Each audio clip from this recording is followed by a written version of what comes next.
Old cell phones, fax machines, or VCRs? Are they piling up in your garage? If so, you aren't alone in this fast-moving electronic age. Good evening, I'm Rebecca Tolan filling in for Gloria Penner. Electronics are an inescapable part of our lives these days, and they become outmoded faster than you can check your email. Tonight we'll show you what to do with those unwanted devices. We'll also ask San Diego Police Chief Bill Lansdowne why so many officers are leaving his department, and learn why plans for a high-speed train from San Diego to Sacramento could be derailed. But first, consider that more than 6,000 computers become obsolete in California every day. So the Golden State is cracking down on the toxic problem of universal waste. That's just a fancy word for electronics, batteries, and light bulbs. New regulations make it illegal for residents to dump almost anything with heavy metals in the trash can. So where can you get rid of them? I set out on a mission to find out. Everyone wants something that's new, and everybody wants what everyone else is getting. TiVo, my life is forever changed by TiVo. I don't see how I could ever go back. Gadgets are something that I shop for regularly. I have an iPod. I bought my wife an iPod. I was looking for the NanoPod, and I'm looking for the gigs, the memory. Definitely play a lot of Xbox, just like online. It goes so fast that American consumers sometimes they can't even keep up with it. In the electronic age, everybody wants the latest and greatest gadgets. But what happens when we've moved on to the next one? By some estimates, 133,000 electronic devices are tossed aside each day. Believe it or not, researchers say up to 75% of those old, outmoded electronics just sit in storage.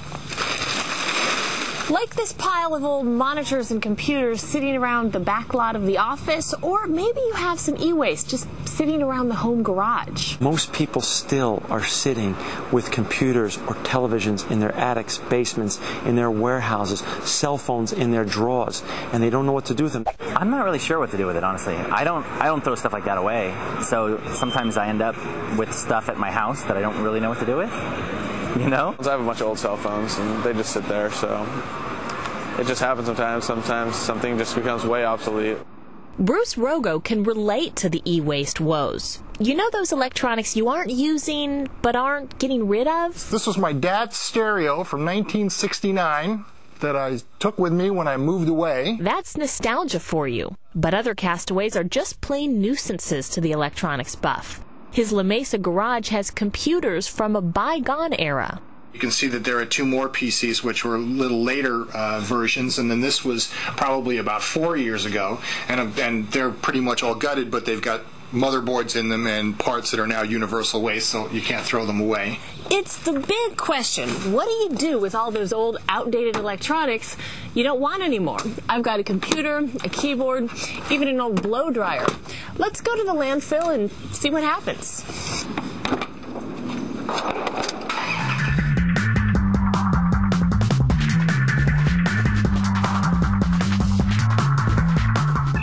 Good morning. What part of town is your load coming from? It's coming from San Diego. And you bring me some electronics. I have some electronics. Okay. I'm trying to figure out how to get rid of these. Okay, we don't accept them here in the landfill, but you do have to recycle them. As of February 9th, a state law says we have to recycle them. So if you had a feeling throwing e-waste in your home trash bin was a bad idea, you were right. California is the first state to ban anything with a circuit board from its landfills. And as I was about to learn, there's more. So, Linda, I learned I can no longer bring all these electronics to the landfill. What else is illegal now? I'm sorry, Rebecca, but there are a lot of things that cannot be put in your trash can. All of these electronic items can no longer go to the landfill, and beginning February 9th, none of these things can go into the trash either. And Linda Gianelli-Pratt is talking about fluorescent lights, mercury thermostats, and batteries. If you have these items or electronics, landfills like Miramar will turn you away, like this. All that stuff has to be recycled. All those have to go up to the recycling center at the top of the hill. Okay? Great, thank you. The problem, about 70% of the heavy metals found in landfills come from electronics. When those metals leach into the soil and groundwater, they can cause disease in humans.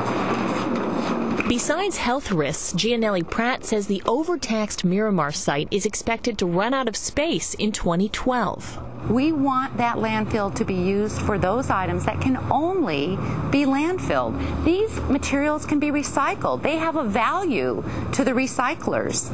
And so it would be foolish for us to throw recyclable material into the landfill. Now, here's where it gets tricky. You take batteries and bulbs to a household hazardous waste facility like Miramar's appointment-only center, but for electronics, you need a certified recycling center like Green Earth in El Cajon. Morning. Hi. I have some electronics I need to get rid of. I see that. Okay, if I open this door and take them out this way? Josh Turchin calls himself the junk master. Only this electronic junk will become someone else's jewel. Should I have this old monitor back here? That you do. And I know that shouldn't go in the landfill. Nope. Need to make sure the heavy metals and mercury, cadmium, lead stays out of the waste stream, so. All right. Same as everything else. We'll make sure it gets recycled. Green Earth takes most electronics free of charge. The El Cajon Collection Center receives some 80,000 pounds of TVs and computer monitors each month. Right now we're putting extra memory on these computers. Green Earth fixes the salvageable items and sells them in Mexico and Central America. Turchin says what we consider outdated in the U.S. is often new technology in developing countries. The equipment still retains the same properties that it had when it was on those same retail shelves. It's just a matter of cleaning it up and refurbishing it, and in a lot of markets, they desperately need the technology. Electronics that can't be refurbished at Green Earth Recycling come here to Electronic Recyclers of America. Here, all kinds of e-waste is broken down into its raw materials. What we have here is a demanufacturing facility where everything that comes into this facility is treated as scrap. If it has any value, if it needs to be resold or any of those things, it doesn't come here. Bob Erie co-founded Electronic Recyclers of America. It's one of 2 plants in San Diego County that demanufactures e-waste. Workers tear apart electronic discards, separating them into metal, plastic, and glass. So things that people just thought were junk, like their old computer or TV, have some value. Well, they do have some value. Everything has value as a raw material. It's just how much labor do you have to put into capturing that raw material as an element again.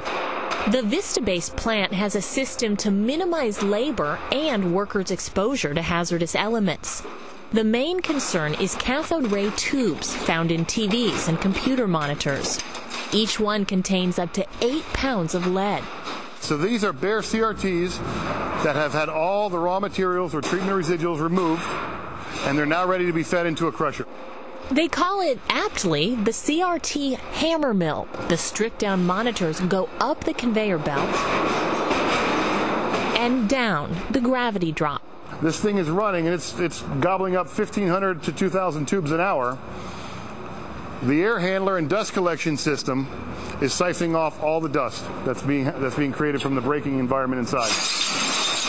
Even the broken glass can be reused, along with the 1,200-pound bales of plastic. Nothing that comes through our front door ends up in a landfill. It all ends up in new equipment or new materials, which is the beauty of what we're doing here. It comes in the front door and ends up being reused. Essentially, these materials will make the next generation of gizmos and gadgets. Shagarian says recycling is vital with the dizzying pace of obsolescence. Manufacturers have created a structure of planned obsolescence, whereas cell phones used to have a 2 or 3 year lifespan. Right now, cell phones' lifespan is 8 months, and therefore the electronic waste stream, that is why it is the fastest growing waste stream, not only here in California, but in the whole world. If it weren't for California's aggressive approach to e-waste, all this would likely be underground in a landfill. I discovered it does take some extra time and effort to get rid of your old electronics properly, but it saves natural resources and the environment.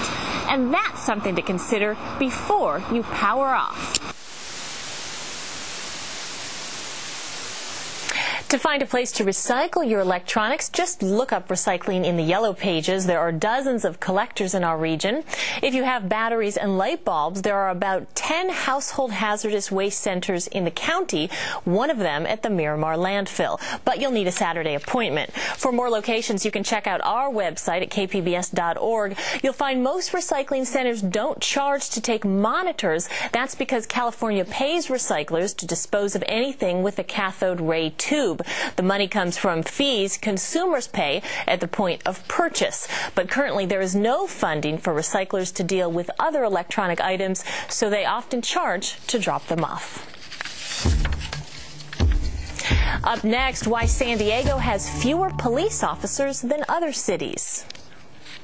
A police force is the cornerstone of a safe community, yet San Diego is having challenges keeping officers in these times of budget cuts. The city is losing staff to other cities that pay more. The lower staffing means it can take longer for officers to reach the scene of a crime.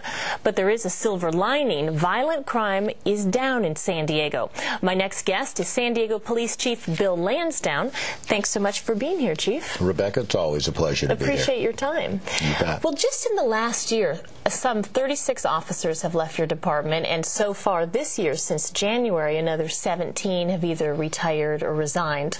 Why the exodus?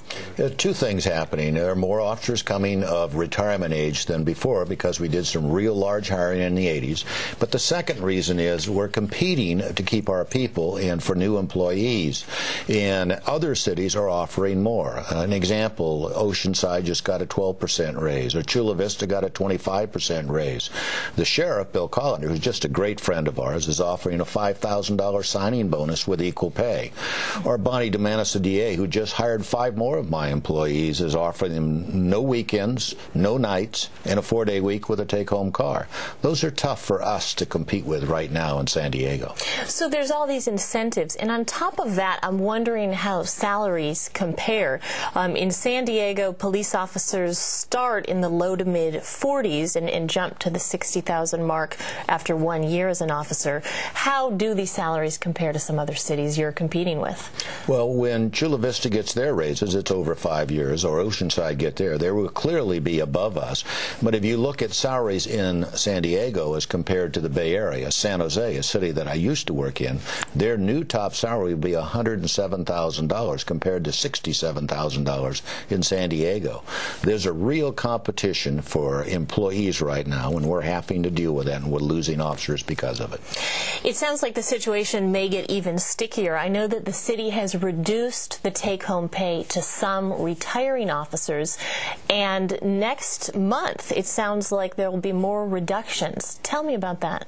It's very true. They're moving some of the monies that the officers receive as payment to the retirement system. So by the end of next month, the officers could be losing up to 7% of their take-home salaries, which to an officer is between $600 and $700. It's very difficult in an expensive area like San Diego to be able to absorb that, and some of the officers are choosing to leave because of it. So basically, this is money these officers had counted on, and they're being told you're going to essentially get a $600 to $700 pay cut a month. That's very true, but make no mistake, there is a very difficult financial problem the city needs to solve, and our mayor, Jerry Sanders, is absolutely committed to solving that, and there is light at the other end of the tunnel. And as a former police chief, I know that he's sympathetic and certainly doesn't want to cut public safety any further, as he said through his campaign. I'm wondering, though, with fewer police officers on the streets today than there were according to the statistics in 2001, how is that affecting public safety and police response times? It does have an effect. We've lost 125 officers over the last 6 months in the city of San Diego, and we have a response time for priority 1 calls. Those are the serious cases and calls we go to get there within 7 minutes. We've never met that goal since 1999 because this is one of the lowest staffed police departments in the country today for large cities. It's some of the challenges challenges that we have to deal with as we look forward to next year and the year after. Do you know what the average response time is for those serious calls? It's running around 12 minutes for the city of San Diego right now, which is much larger than we would expect for us. But for the very serious crime, priority emergency, priority e-calls, we're getting to those within the 6 minutes that we should. It could be a 2 to 4 hour wait to get just simple reports for burglaries now in the city of San Diego, and that won't be repaired until we get more officers. You just need more staffing. What's really remarkable is that even with fewer officers, San Diego has a lower crime rate than other big cities in California. What do you attribute that to? It is the hard work of the police officers in San Diego and the commitment of this community to work with us. It's the whole concept of community policing. We have the lowest violent crime rate that we've enjoyed for the last 30 years in the city of San Diego. An example, homicides are down 18%, gang-involved homicides are down 45%. We're going right after the violence, and we're being very successful. And actually, crime rates have dropped. Violent crime, at least, went down 2.5% last year. Do you attribute that to the gang enforcement activities that you're focusing on? Oh, very much so. We are working with all the county resources and certainly the communities and the different divisions within the city to look and focus right at gang. The injunctions we have, using diversions to prevent gang violence, have proven to be very, very effective for us as a city. In fact, gang recruitment's down by 7%, which are big numbers for the city of San Diego. Certainly good news, especially considering the staffing you're working with.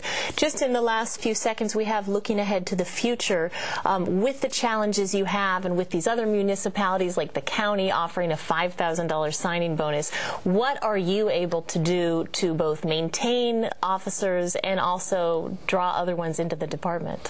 We're aggressively recruiting new officers for the city of San Diego, and I'm asking today if there are people interested, please apply. We have immediate openings, but we're still promoting, we're still making detective positions and creating opportunities within the department that ensure that if you stay here in San Diego, we'll be able to work through some of these problems, and we're going to come out of this stronger than we went in.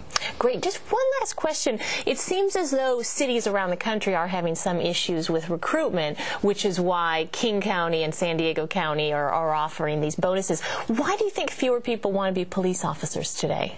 I think in today's public that working shift work, working nights are not things that are really attractive. The unemployment rate here in San Diego is less than 4%, so we're competing against a lot of jobs. This is a tough business. It takes people that understand it's a noble cause, and we're looking for the very best, and we have them in the San Diego Police Department.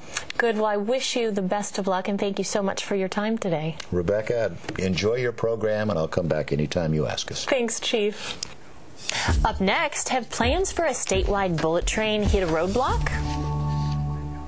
Imagine whizzing from downtown San Diego to downtown San Francisco in under 3.5 hours. You're on a bullet train sailing 220 miles an hour. Little-known plans for a California high-speed rail have been in the works for some 10 years. But now planners say the train project may be derailed by Governor Schwarzenegger's new public works bond.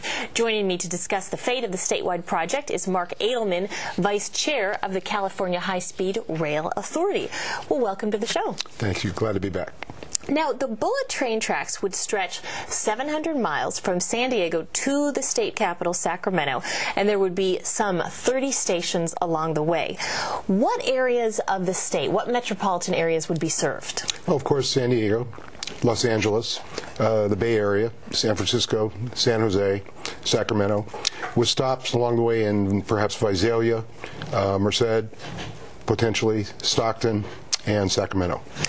Let's take an example here in Southern California. If I wanted to go from downtown San Diego to downtown Los Angeles with the high-speed rail in the future, how much would it cost and how long would it take? Well, we haven't calculated the cost yet. We know that it would take approximately 1 hour and 10 minutes. An hour and 10 minutes? Downtown to downtown. And right now on Amtrak, I think it takes about 3 hours. A little under 3 hours. So you're cutting in the time by about significantly. A third. That's pretty amazing because you're going 220 miles an hour. What kind of train technology are we talking about? We're using steel wheel on rails, powered by electricity. Okay, and is this the same technology that they use in Japan? And yes, as in Japan and in Europe. We're going to go ahead and actually look at some video of that. You know what's so interesting is that a lot of people have never heard of this project, yet it's quite an ambitious one. Why do you feel California needs this high-speed rail? Well, in 20 years from now, we're going to have 15 million more Californians. And in order to meet the transportation needs, we're going to need to do something. Existing highways, air travel, it'll cost 2/3 as much to expand airport runways if you can. Like, for example, in San Diego, the debate about where we're going to put another airport. Is there room at Lindbergh for another runway? Expanding highway lanes may reduce some traffic congestion, but you're going to be using a lot more dependent on oil, and electricity is much more friendly to the environment. You mentioned Lindbergh Field, and of course a big problem with that is finding the land. For this project, how would you acquire the land and the money, some $37 billion, to bring this project to fruition? Well, let me start with the land first. Most of the land, the right-of-way, it would be running along current existing right-of-ways either through rail or corridors. For example, right now the proposal is for the train to run up the I-15 corridor between San Diego and Los Angeles. Okay. Now, I know you're optimistic, but some people are concerned that the governor's new proposed public works bond to fund highways and prisons and water projects could actually jeopardize this high-speed rail because it does not allocate money for this. Well, what do you think? The bond that's scheduled to go before the public in 2006 is likely to be postponed. Senate Bill 1024, currently in the legislature, proposes a $1 billion towards high-speed rail. And with that $1 billion, if it passes the legislature and is voted on by the public, it will increase, it will be the first step in bridge funding towards the creation of the system. But you're saying voters probably will not get the chance to decide on that this November? This November, the $9.95 billion high-speed rail ballot is not likely to go on the ballot.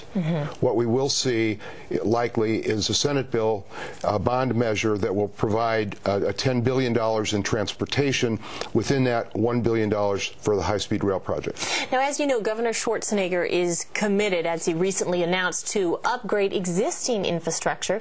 Why do you think this high-speed rail is just as or even more important than updating what we already have that needs attention? Well, I don't think that the expanding the highways nor trying to find additional gates is going to serve the transportation needs of the additional Californians we're going to have. In 20 years, we're going to have 15 million more Californians. Expanding one lane here and there, taking up an extra lane on a highway, finding a gate, fuel consumption is just not fuel efficient, friendly to our economy as an electrified high-speed rail that could serve everyone. There are safety concerns that you have with automobile traffic and air traffic with high-speed rail. In 41 years of service, for example, in Japan, there has not been one fatality on the rail system. So you're saying it's safer, but in this state where, as you know, car is king, it's very much a car culture, how do you get people out of their vehicles into a train? Well, I think the efficiency and the cost to ride the train, the frequency, the safety issues will get people out of their cars and in the train. Okay. Now, as you mentioned, this train that we're seeing is actually used in Japan, which I had the chance to ride on, and it's quite fast and quite efficient. Also throughout Europe. Why is it that California is so behind with public transit? I think the red tape in our legislature, the public supports it. In the last survey, 81% of Californians support the high-speed rail project. We need assistance from the public to get our legislators to look at this project, compare it to the options of increased lanes, more gates, and they'll find that surely the high-speed rail is the best, most efficient option for Californians.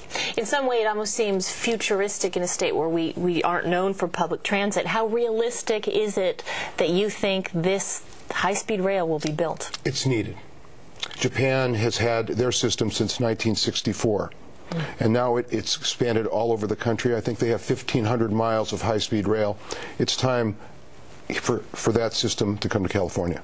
All right. Well, Mark Edelman, thank you so much for joining us today to tell us a little more about the high-speed rail. Well, my pleasure. I just hope that we can persuade those people out there listening to talk to their legislators about the need for this system. All right. Thanks again. Thank you. Appreciate it. And that is our show for tonight. If you want more information on the topics we discussed, including where to recycle those old electronics, log on to our website at kpbs.org. And we always enjoy hearing your comments. You can send them to the address on your screen. On tomorrow's Full Focus, the pension bills for the city of San Diego continue to mount. Is bankruptcy the only way for the cash-strapped city to save itself?